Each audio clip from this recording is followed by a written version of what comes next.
Okay, salamat po sa ating Diyos na buhay sapagkat nakasama natin ngayon ang ating pong mga kapatid sa iba't ibang lugar.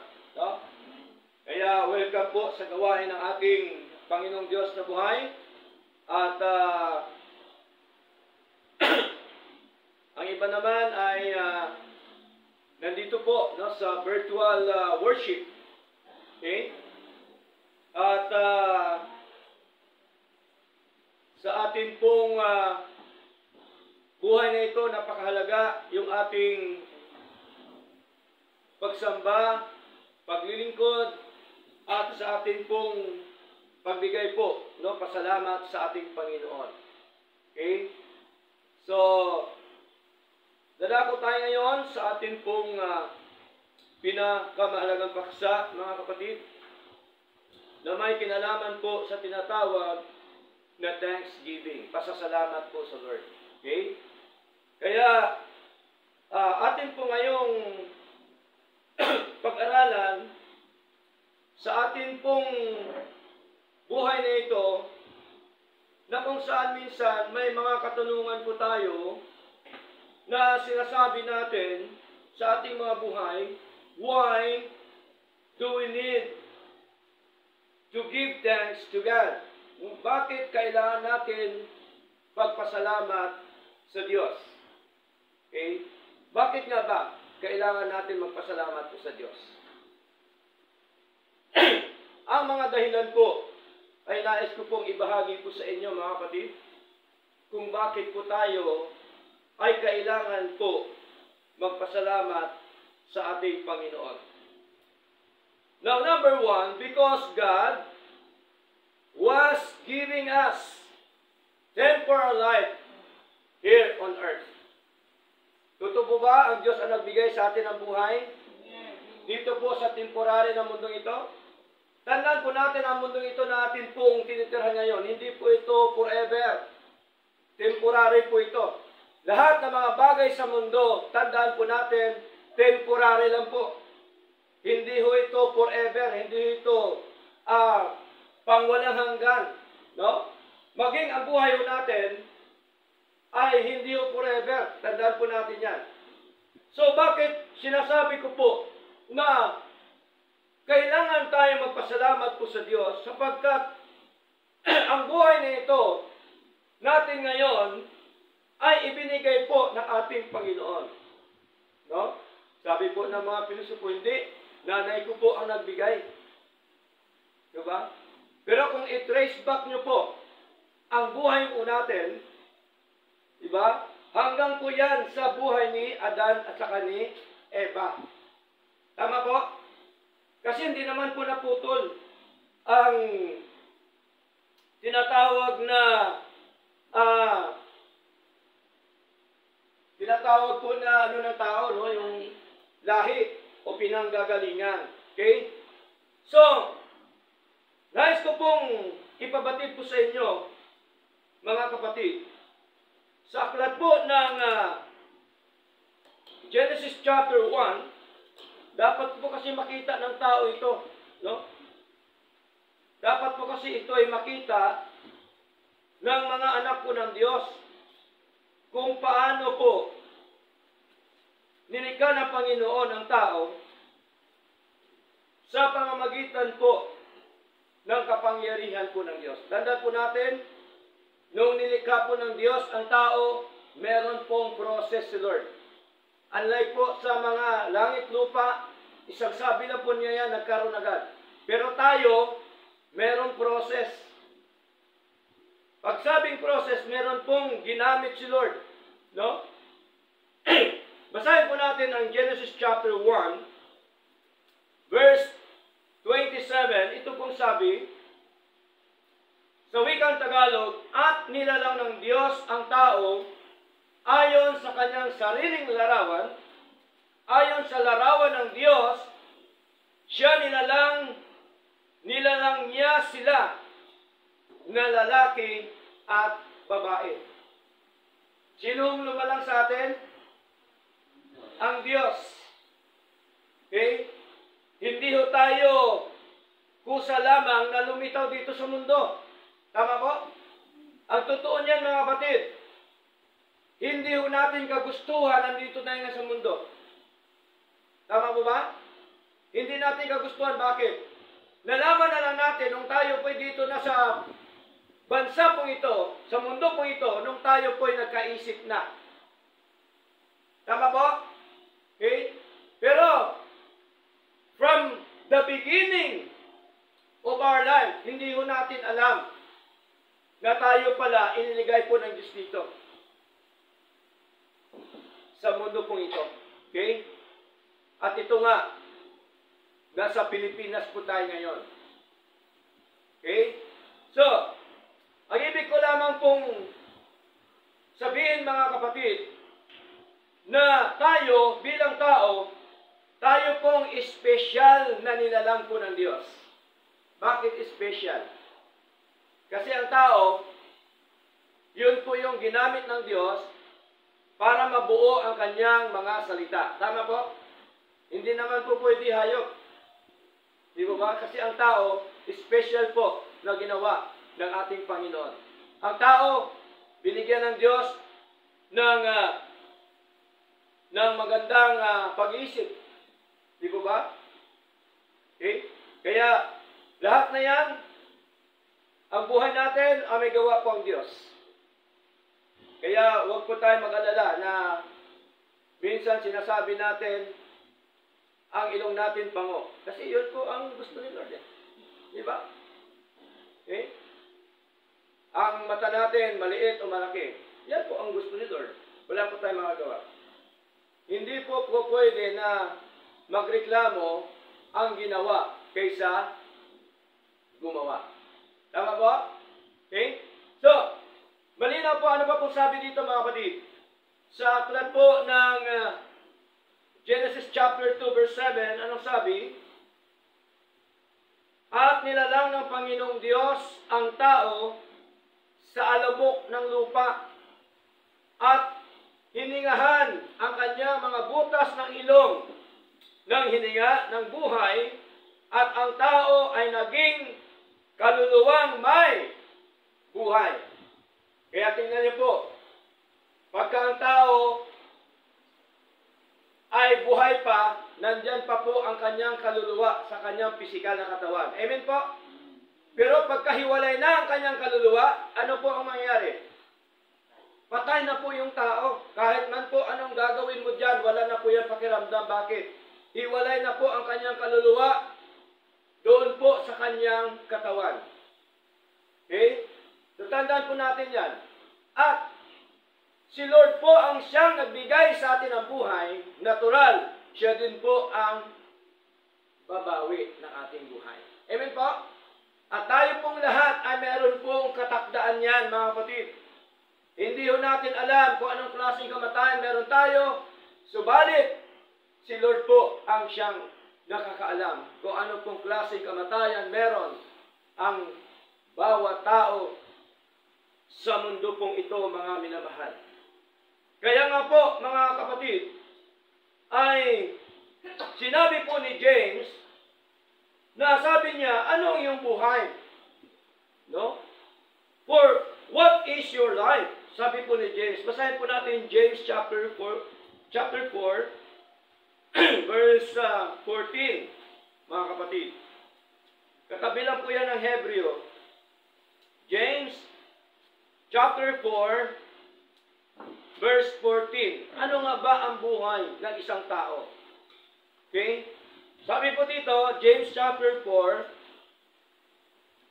verse 14. Datapwat, hindi ninyo alam kung ano ang mangyayari sa kinabukasan. So, lahat tayo, hindi ho natin alam yan.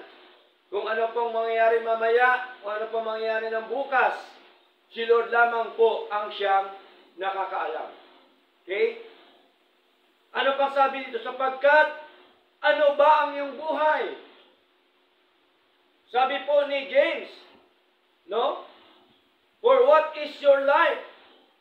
Ito ay parang isang singaw na lumilitaw sa kaunting panahon at pagkatapos ay naglalaho. Totoo po ba sinasabi ni Lord? Totoo po. Kaya maraming mga tao ngayon takot mamatay. Pastor, di pa ako handa. Kailangan maging handa tayo lagi. Amen po? Kasi po, malinaw ang sabi ng banal na kasulatan na hindi natin alam ang bukas. Kaya dapat tayo maging handa sa ating buhay na ito. At ang sabi ho dito, ang buhay ho natin parang isang singaw. Tingnan niyo po yung singaw ng sinaing. Kita niyo ba singaw, sinaing? Pag kumukulo, sumisingaw yan di ba? Nakita mo siya sandali, pero maya-maya, wala na. Ganun po ang buhay natin. Kasi dito sa mundo, temporary lang po tayo. Amen po? Temporary lang po tayo dito, mga kapatid. Kaya habang tayo nabubuhay, dapat paglingkuran natin ang Diyos. Amen po? Habang nabubuhay tayo, dapat nandoon ang ating puso na, Lord, maglingkod ako sa iyo. Sapagkat ang buhay na ito ay inyo pong ipinagkal sa akin, inyo pong ibinigay sa akin, kaya karapat-dapat ka pong paglingkuran sa aking buhay. Ano pa pang sabi dito, mga kapatid? Ito ay parang isang singaw na lumilitaw sa kaunting panahon at pagkatapos ay naglalaho. Ganun po ang buhay po natin, mga kapatid. Okay? Kaya di po ba naranasan natin? Ang iba, bago pa lang panganak, wala na. Tama ba? Ang iba naman, batang-bata pa, wala na. Iba naman, matandang-matanda na, wala na. Bakit po? Kasi po, ang nagbigay ng buhay po natin, ito po ang Diyos nating paglingkuran. Ito po ang Diyos na gumawa ng lahat ng mga bagay sa mundo ito. Kaya dapat ito pong Diyos na nagbigay sa atin ng buhay, mga kapatid. Dapat siya po'y ating pasalamatan. Amen po? Pasalamatan natin sa ating mga buhay. Kaya ang pagpapasalamat po, mga kapatid, hindi lamang yan yearly, dapat araw-araw. Pasalamat po tayo sa Lord. Diba, meron tayong private prayer, pasasalamat po sa Lord. Amen po? And then, meron pa tayong tinatawag na yearly Thanksgiving sa church. Ito po yung ginagawa natin ngayon. Pasasalamat po tayo sa ating Diyos. Kung ano pong ginawa ng Diyos sa buong taon sa buhay po natin. Di ba ba? Kaya kung ating titingnan ang ginawa ng Diyos sa buhay po natin, hindi natin kayang bayaran ang kabutihan po ng Diyos. Amen po? Napakabuti po ng Diyos, mga kapatid. Sapagkat, ang sabi ho niya dito sa aklat po ng 1 Timothy. Ano po ba ang sabi po dito, mga minamahal? 1 Timothy chapter 4, verse 4. Sabi dito, sapagkat ang bawat nilalang ng Diyos ay mabuti. Mabuti po ba? Ang bawat nilalang ng Diyos, mabuti po. At ang sabi, at walang anumang dapat tanggihan kung ito ay tatanggapin ng may pasasalamat. Kaya mahalaga yung thanksgiving. Mahalaga yung pasasalamat natin sa Lord. Sapagkat sabi po ni Lord, ang lahat ng mga nilalang ng Diyos, ang lahat pong ito ay mabuti. Wala hong masama sa nilalang ng ating Panginoon. Okay? Kung meron siyang nilalang na kinainisan mo in the sight of God, mabuti po yan. Amen po? Okay? Kung meron po nakita ka na nilalang ng Diyos na para bagang takot ka at halimbawa, ahas o ulupong o anuman na makamandag, maaring natatakot ka o ayaw na ayaw mo in the sight of God, mabuti po yan kasi may purpose po si Lord doon. Amen po? Lahat ng mga bagay sa mundo nito, nabubuhay man o hindi, mga kapatid, may purpose po si Lord. Amen po? Kaya yun po ang dapat natin makita. Kaya dapat po nating pasalamatan ang ating Panginoong Diyos na buhay. Sa buhay po natin na ito, sa mundo mga kapatid, siya po ang nagbibigay, siya po ang nagdudugtong ng buhay natin. Siya po ang nagkakaloob sa atin mga kapatid ng buhay na ito. Kaya nga po, sabi po ng ating Panginoon sa pagitan ni Pablo, minsan lamang namamatay ang tao. Tandaan po natin, wala hong tinuturo si Lord sa tinatawag po na reincarnation. Di ba? Meron kasing mga katuruan na ngayon gano'n, no? Reincarnation, pag namatay ka daw, maaari ang kaluluwa mo malilipat doon sa baka. Di ba?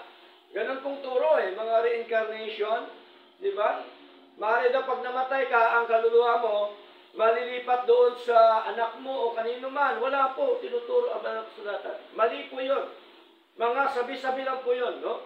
Mga tradisyon po yun na katuruan, mga kapatid. Okay.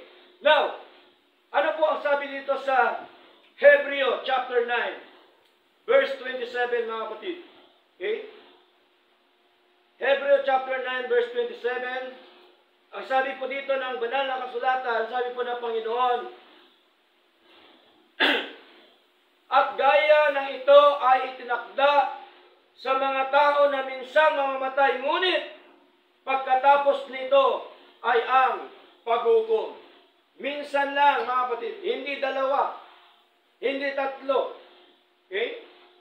Kaya po, di ba, may mga tao na akala nila patay na, pero maya-maya, buhay daw pala, di ba?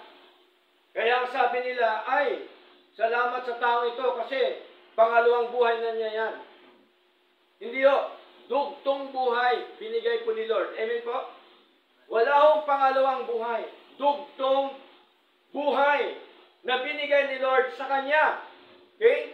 So, bakit? Sapagkat ang sabi ko dito, and as it is appointed unto man, man wants to die, but after this, the judgment. So, yun po ang totoo na nangyayari ngayon sa ating buhay, mga kapatid. Ngayon, ang tanong, Pastor, saan naman po pupunta ang kaluluwa o espiritu ng isang tao? Basahin po natin, aklat po ng Ecclesiastes, mga kapatid. Okay? Sa Lumang Tipan, katabi po yan ng Proverbs, no? Ecclesiastes, o kung sa Tagalog pa ay mga ngaral, no? Mga ngaral ba yun? Ecclesiastes? Mga ngaral, chapter 12, verse 7, anong sabi? At ang alabok ay mauuwi sa lupa, gaya ng una, at ang diwa o espiritu ay mababalik sa Diyos na nagbigay sa Kanya. Tingnan niyo po, mga kapatid. No? Kasi po, si Lord po ang nagbigay sa atin ng buhay. Kaya sa Kanya din po babalik yung ating kaluluwa, yung ating espiritu. Kung ating laliman na pag-aaral ang soul and spirit, tinatawag po siya na iisa lang, mga minamahal. Okay? Kung ating pong laliman ng pag-aaral po. Kaya, dito po mga kapatid, ang gusto ko lamang po makita ho natin na why do we need to give thanks to God? Because it is because God was giving us temporal life here on earth. Siya po ang nagbigay po sa atin ng buhay. Kaya dapat po natin siyang pasalamatan. Amen po? Para pong hindi po kayo papayag, na si Lord ang nagbigay ng buhay sa inyo o sa atin lahat. Sino po ba nagbigay ng buhay sa atin? Ang Diyos po. Si nanay, si tatay, ginamit lang ni Lord. Amen? Kinakasangkapan lang ng Diyos yan, mga kapatid. Walang imposible po sa Lord. Kaya tingnan niyo po, di ba? Ilang milyon nag-agawan ng similya. Bakit ikaw lumabas? Kalooban ng Diyos yan. Gusto ni Lord yan, mga kapatid. Di po ba? So, ganun po kabuti ang ating Diyos. Kaya dapat po natin siyang pasalamatan. Now, number 2.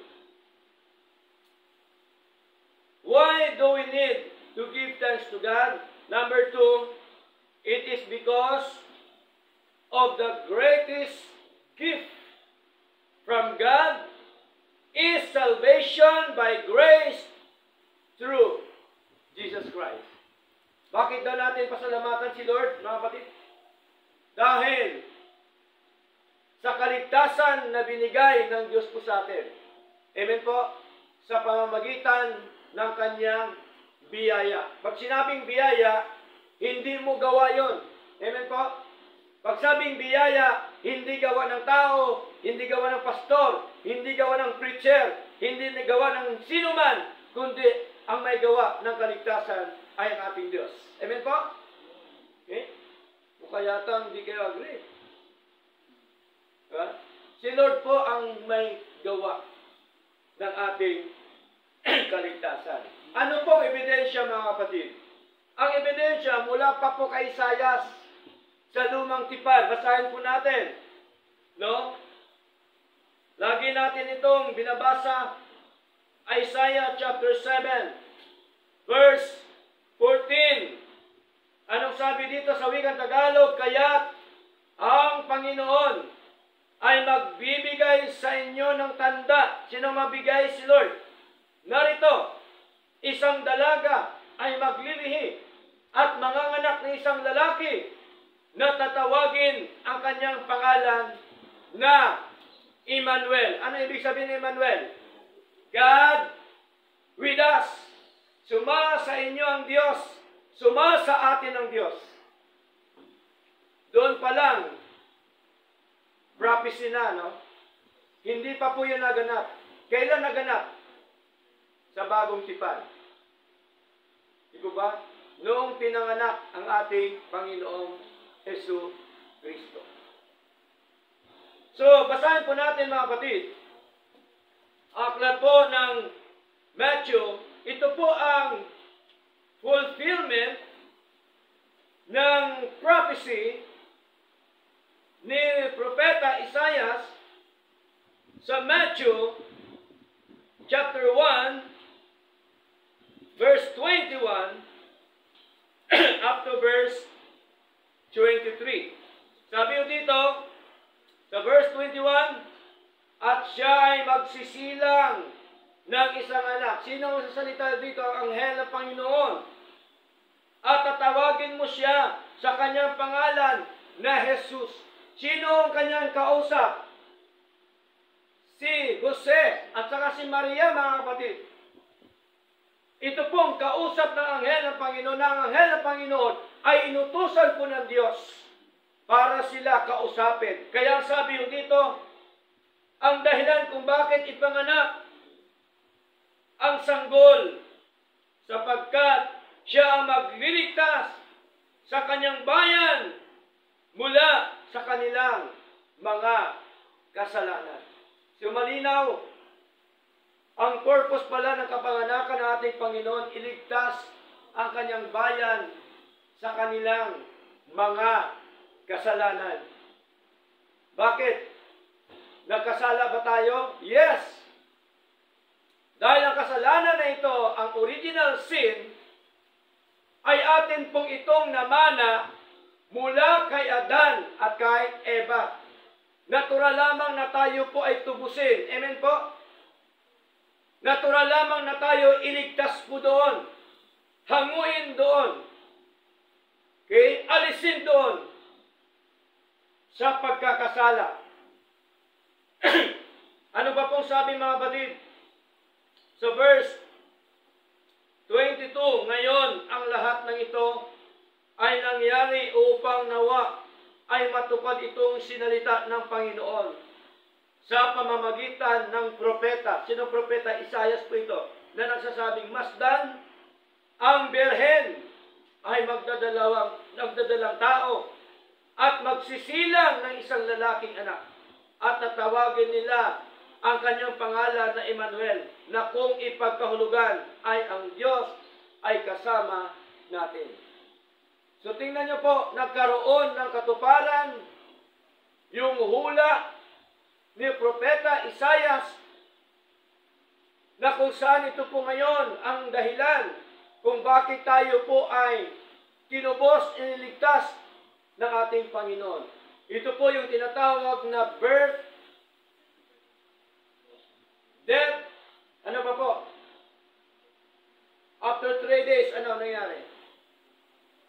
Resurrection of our Lord Jesus Christ. Kaya sabi ni Lord, bago siya nalagutan ng hininga bilang tao, anong sabi niya sa krus sa Kalbaryo? It is finished. Tapos na. Ibig sabihin, ang kanyang ginawa ng pagliligtas sa ating mga kapatid. Kaya po, dapat ang ating pasasalamat sa Lord, hindi lamang po yearly, hindi lamang po monthly, hindi lamang po weekly, dapat araw-araw po tayo nagpapasalamat po sa ating Panginoon. Siya pong dahilan ng ating kaligtasan at buhay na walang hanggan. Kaya sabi po ni Pablo, Romans chapter 6 verse 23. Anong sabi po? Basahin po natin. Romans chapter 6 verse 23. Mga minamahal, meron po tayong Bible sa harap. Romans chapter 6 verse 23, ano sabi? Sapagkat ang kabayaran ng kasalanan ay kamatayan. Kaya ibig sabihin po, mga kapatid, ay ang kabayaran pala ng kasalanan ay kamatayan, sabi po ni Lord. Datapwat ang kaloob ng Diyos ay walang hanggang buhay sa pamamagitan ni Jesucristo na ating Panginoon.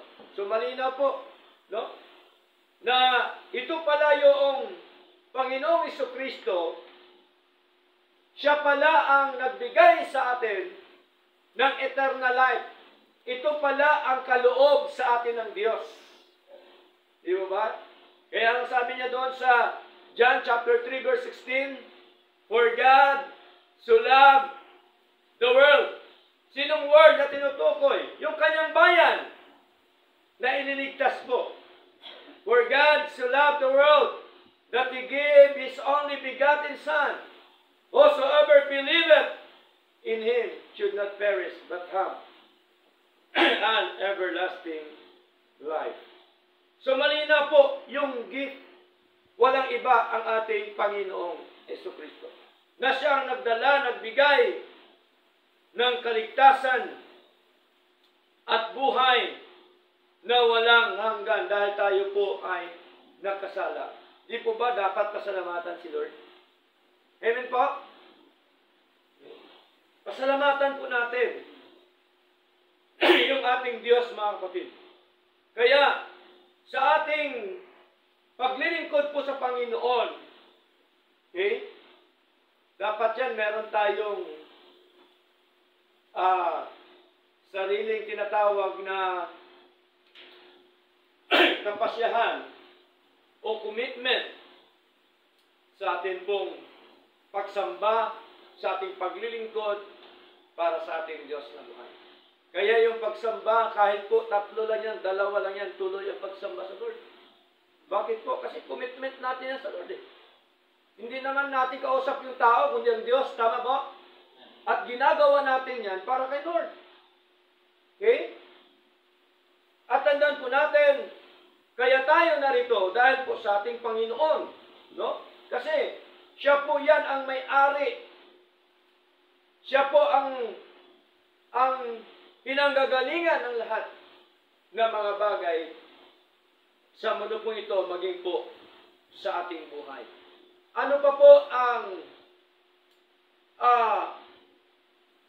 sinasabi po tungkol sa tinatawag na greatest gift from God?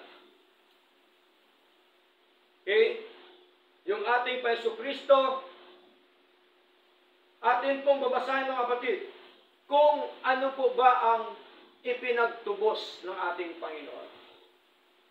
Ang ating Panginoon ba nagdala ba ng ginto para tayo tubusin lahat? Ano po ang pinagtubos ng ating Panginoon? Ang kanyang dugo. Alam po ba, hindi lamang po dugo, kundi tinatawag po na precious blood of our Lord Jesus Christ. Basahin natin 1 Peter chapter 1, verse 18 up to verse 19.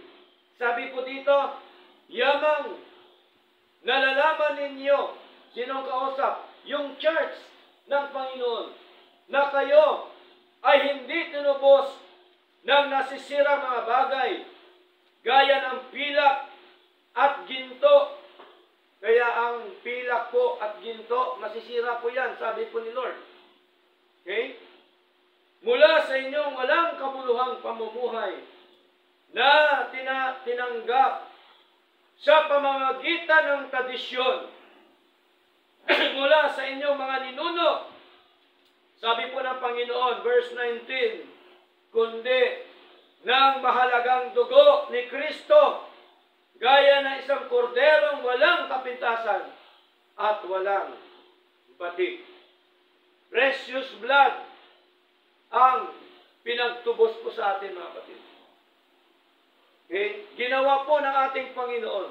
Kaya dapat po natin siyang pasalamatan po sa buhay po natin, mga minamahal. Okay?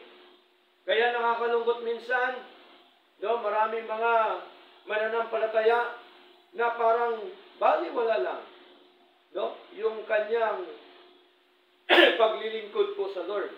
Hindi po ganon. Dapat prioridad po ang Diyos sa buhay po natin. Bakit? Tingnan niyo po ang kalagayan niyo. Naging ganito ba tayo kung dahil sa Diyos? Di ba? Hindi naman. Tama po? Lahat po yan, mga kapatid. Galing po yan sa Panginoon. Talino mo, trabaho mo, pera mo, negosyo mo, lahat. Lahat po yan. Galing po yan sa ating Panginoon. Okay? Kaya nga, di po ba, meron tayong kasabihan, sa Diyos ang awa, sa tao ang gawa. Kasi ang ginagawa natin, kinakaawaan ng Diyos. Amen po? Pinagpapala tayo ng Diyos. Kaya dapat lamang natin pasalamatan ang ating Panginoon na ang pagpapasalamat po, hindi ningas kugod. Di ba? Dapat araw-araw, pagkagising, pasalamat na po sa Lord. Lord, marami pong salamat dahil ako po ay buhay pa. Amen po? Maraming salamat, Lord, dahil ako po ay malakas pa. Masigla pa. Okay? Tingnan niyo po, mga kapatid. Napakasarap po maglingkod sa Lord. Ang paglilingkod sa Lord ay bumabata. Ay isang tao. Totoo po ba yan? Totoo po yun. No? Bumabata ka. Okay? Sa paglilingkod sa ating Panginoon. Bakit? Wala ka stress eh. Ang stress mo, binigay mo sa Lord. Amen? Ang problema mo, sinira ng pagsubok sa buhay, ipinagkatiwala mo sa Lord. Yun po ang kagandahan na naglilingkod po sa ating Panginoong Diyos na buhay. Kaya bakit po sinabi na ang salvation po is by grace? Because Paul said in the book of Ephesians, basahin po natin, Ephesians chapter 2, verse 5.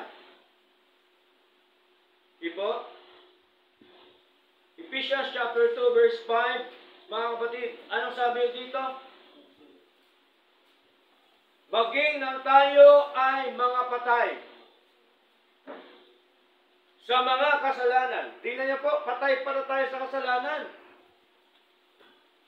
Pagkapatay, walang pakiramdam. Amen po? Okay? Kaya sabi ni Lord, sa Romans chapter 3 verse 10 up to verse 11, walang matuwid, wala ni kahit isa. Walang humahanap sa Diyos. Bakit tayo ngayon humahanap sa Diyos? Kasi unang umibig ang Diyos sa atin. Amen po? Siya ang unang kumilos sa buhay po natin, hindi ho tayo. Ano ba pong sabi dito? Tuloy natin. Maging nang tayo ay mga patay sa mga kasalanan, ay binuhay tayong kasama ni Kristo sa pamamagitan ng biyaya. Kayo ay naligtas. Tingnan niyo po, malinaw, by grace are ye saved. By grace ye are saved. Sa pamamagitan po ng biyaya, tayo po ay naligtas. Hindi po dahil sa anong ginagawa ng tao, sa desisyon ng tao, ang kaligtasang eternal gawa po ng Diyos. Amen po? Kaya ang sabi ni Lord, it is finished. Tapos na ang kanyang pagliligtas sa atin. Ang kaligtasan hindi o gagawin pa lang, tapos na. Ginawa na po ni Lord. Amen po? Kaya dapat nating pasalamatan ang ating Panginoon. It is because of the greatest gift from God is salvation by grace through our Lord Jesus Christ. Ano pa po? Ephesians chapter 1 verse 7. Napakarami pong talata mga kapatid. Ano sabi sa verse 7 ng Ephesians chapter 1? Na sa Kanya tayo ay may katubusan, kanino? Kay Kristo. Sa pamamagitan ng Kanyang dugo, ang kapatawaran ng mga kasalanan, alinsunod sa mga kayamanan ng Kanyang biyaya. Tandaan po natin si Lord, mayaman sa biyaya. Niwala ba tayo si Lord mayaman? Mayaman po si Lord. Hindi siya mahirap na Diyos. Pastor, bakit ikaw naghihirap? Diba? Bakit mga kapatiran naghihirap? Mga minamahal, tandaan po natin, si Lord nagpapala according to your heart. Amen?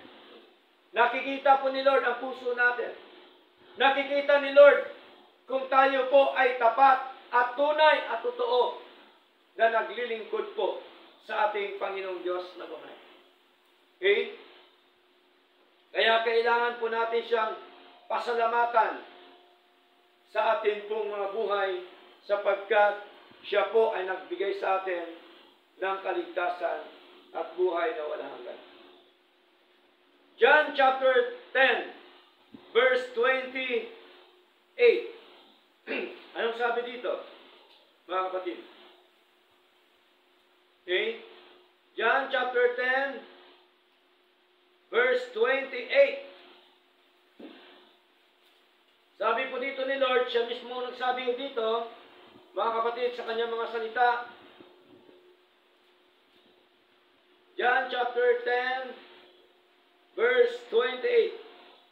Sabi ni Lord, at ako ay nagbibigay sa kanila ng walang hanggang buhay. Sino ang nagbigay ng walang hanggang buhay? Si Lord. Ano ba mo sabi dito, mga kapatid? Tuloy natin. At sila hindi kailanman mapahamak. Saan? Sa impyerno. Di ba? Ano pa po? Ni maagaw sila ng sinumang tao mula sa aking kamay. Sabi po ni Lord yan. Ito po ay tinatawag na eternal security. Mas matibay pa po ito sa SSS. Mas matibay pa po ito sa GSIS. Mas matibay pa po ito sa Security Bank. Malinaw si Lord nagsabi nito. Dapat po natin paniwalaan po si Lord. Hindi po ba?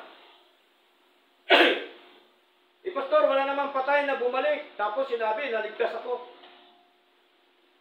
Diba? Ito na nga po yung sinasabi ni Lord sa kanyang mga salita. Kasi ang patay, hindi na po talaga yan babalik sa mundo. Amen po? Ang patay, hindi na yan kakausap sa iyo, oy, ako'y naligtas o hindi. Wala na po yan, mga kapatid. Di po ba? Kaya malinaw po na ang kaligtasan po ay bigay po ng Diyos sa atin. Siya pong nagbigay, siya ang gumawa, siya ang nagbigay. Okay? Hindi ho reliyon na nagbigay ng kaligtasan. Amen po? Hindi ho pangalan ng simbahan nagbigay ng kaligtasan. Hindi samahan ang nagbigay ng kaligtasan. Hindi pera ang nagbigay ng kaligtasan. Hindi kayamanan. Hindi ginto. Hindi pilak ang nagbigay ng kaligtasan. Ang nagbigay sa atin ng kaligtasan at buhay na walang hanggan, walang iba, kundi ang ating Panginoong Hesus Kristo. Okay? So malinaw po mga kapatid, na dapat po natin pasalamatan ang ating Panginoon. Number 3. Why do we need to give thanks to God? Number 3, it is because of our physical blessings, material blessings, spiritual blessings from God. Nakatanggap pa tayo ng 13 month? Higit pa, no? Sino ba nakatanggap ng 13 month? Bonus. Diba? Alam po ba, mas higit pa po ang blessing ni Lord na binigay po sa atin. Tingnan niyo po. Tingnan niyo po ako mga kapatid. Physical blessing po binigay ni Lord. Hanggang ngayon ba malakas ka? Blessing po ni Lord yan. Hindi tayo nagkakasakit. Blessing po ni Lord. Amen? Hindi tayo naging katulad ng iba na ang sitwasyon ay hindi maganda. Blessing po ni Lord sa atin yan. That is physical blessing. Tingnan niyo po mga kapatid. Nakakahinga po ba tayo ngayon? Magkano yung tangke ng Magkano po ngayon tangke ng oxygen? Mula nung pinanganak ka, kung oxygen ang bubuhay sa iyo, ilang oxygen ang ubusin mo hanggang sa ikaw tumanda? Napakarami. No? Ilang milyones, baka bilyon na ang gagastusin mo. Pero tingnan niyo po, ang hininga natin, libre binigay ni Lord. Amen. Hindi ba natin pasalamatan si Lord? Pasalamatan po natin si Lord. Napakatigas ng puso natin kung hindi natin pasalamatan si Lord. Sapagkat ang lahat ng mga bagay sa buhay po natin, bigay po ng ating Panginoon. Ang pagpapasalamat po sa Lord, may kasama po yung gawa. Hindi po salita lang, Lord, salamat po, hindi po. May ginagawa ka, mga kapatid. Isa sa ating pagpapasalamat po sa Lord, ang iyong paglilingkod sa Panginoon. Amen? Sa pagpupuri sa Lord, sa paglulhati sa ating Panginoon. Kaya nga sabi ni Lord, sa 1 Corinthians chapter 10, verse 31, whether therefore ye eat or drink, or whatsoever ye do, do it to the glory of God. Ano man daw ang ating ginagawa, kumain man tayo, umiinom, o ano man ating ginagawa, gawin natin sa kaluwalhatian ng Diyos. Maraming tao ngayon, ang nilulhati, tao. Ang itinataas, tao. Okay? Ang tinataas kung sino-sino. Samantalang ang Diyos, hindi po itinataas. Nakakalungkot. Kaya po, mga kapatid, minsan ay bilang tao, pastor, ang pastor nasasaktan din minsan. Dahil minsan, mga kapatid, di ba? Nakita lang ng pastor na ang kapatid masigla lumalago, masaya na po yung pastor. Masigla na po yan. Ang tunay na paglilingkod, ang pastor hindi ho naghahanap ng pera. Amen? Makita ka lang ng pastor na lumalago ka, nandun ka on time sa gawain ng Diyos, aba, natutuwa na yung pastor, sumisigla yung pastor. Kaya dapat, unahin po natin si Lord. Bawat gawain ng Diyos, pinaghandaan po yan, mga kapatid. Di po ba? Gawin natin yung parte natin sa ating Panginoon. Meron tayong responsibilidad sa Lord bilang anak po ng Diyos. Tandaan po natin yan, mga kapatid. Kaya dapat gawin natin ang nais sa Panginoon. Pasalamatan natin si Lord, mga minamahal. It is because of our physical blessing. Tinuturuan po tayo ni Lord. No? Kapag tayo po ay may sakit, anong gagawin daw natin, sabi ni Lord? Sa James chapter 5, verse 14. Ipanalangin ang may sakit. At pagagalingin siya ni Lord sa kanyang pananampalataya. Oh. Tinuturuan tayo ni Lord lahat. Hindi lamang physical blessings, mga kapatid. Material blessings. Material blessings. Mga material na bagay, binigay po ni Lord sa atin. Okay? Kaya ang mga bagay na ito, binigay ni Lord sa atin, atin pong iingatan. Ang pisikal na katawan natin, iingatan natin. Tama po? Huwag nating abusuhin kapagkat ito po'y binigay ni Lord sa atin. Di po ba? Kaya po, nakakalungkot minsan sa atin po minsan na hindi niingatan ang ating katawan. Minsan, naapektuhan ang gawain po ng Diyos. Totoo po ba yan? Sa sobra natin, ginagawa yung ating pisikal na katawan o anuman. Minsan, hindi na natin nabigyan ng pansin ang gawain po ng Diyos dahil sa pagod na. Dahil ang pisikal na katawan natin, malamya na. Sabi po ng Panginoon, the spirit is willing, but the flesh is weak. Bakit? Kasi nasobrahan ng gamit ang katawan. Kahit willing ang espiritu na maglingkod, hindi makapaglingkod. Nakakalungkot, ipinagpapalit sa anumang mga bagay sa mundo ito. Hindi po dapat, kapatid. Tapos, nagkaroon ka ng desire na gusto ka pagpalain ni Lord? No. Ang pinagpapala ho ni Lord, nandoon yung puso na maglingkod sa ating Panginoon. At ang pagpapala po ito, hindi lamang po material, hindi lamang po physical, maging po, pangatlo yung tinatawag na spiritual blessing. Okay? Basahin po natin Ephesians chapter 1 verse 3. No? Ephesians chapter 1 verse 3. Anong sabi po dito ng ating Panginoon sa pamamagitan po ni Pablo? Sabi po dito, Blessed be the God and Father of our Lord Jesus Christ, who hath blessed us with all spiritual blessings in heavenly places in Christ. Tingnan niyo po. No? Yung mga makalangit, mga espiritual na magpapala na binigay po ng Diyos sa atin. Tingnan niyo po, ano po ba mga espiritual pagpapala?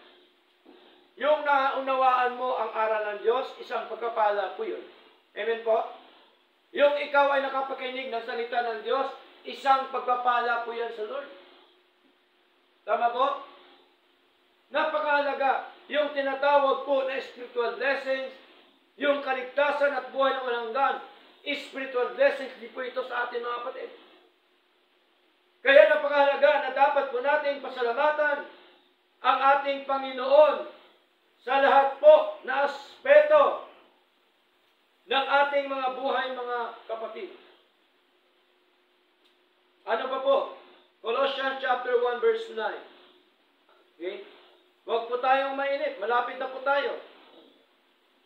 Okay? Colossians chapter 1 verse 9. Anong sabi po dito ng banal na kasulatan, mga kapatid?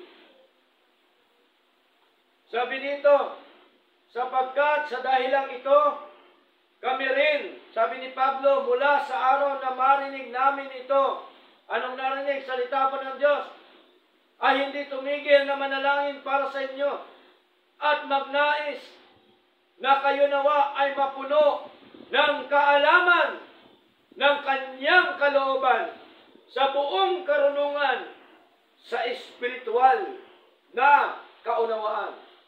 Ang gusto ni Lord, magkaroon tayo tinatawag na spiritual understanding sa ating paglilingkod na ito.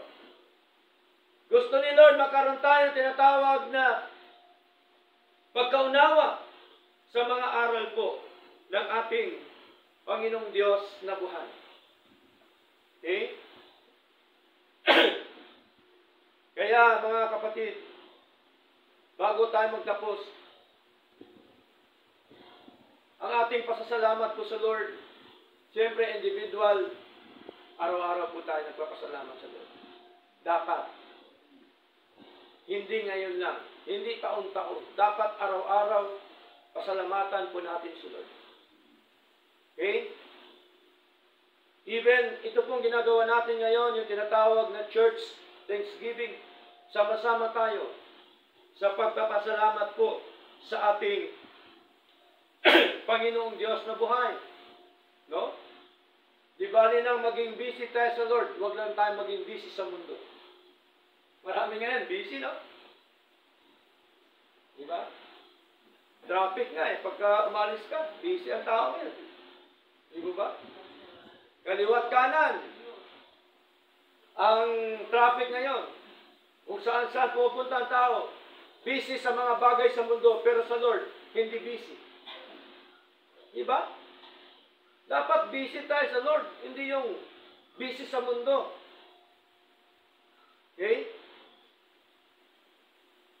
Maraming tao na pagka walang mga ganun, di nabubuhay, no? Diba? Tayo naman, kahit wala yon, basta may Lord tayo, diba? Sa ating paglilingkod, nandyan si Lord. Oh. Saan ka pa ron, mga kapatid? Kaya sa paglilingkod sa Lord, walang talo. Puro panalo po yan. Tingnan mo yung mga tumalikod sa Lord, mga yun na naglingkod, puro talo yan. Tandaan mo natin. Nakangiti lang yan, but deep inside, malungkot po yan.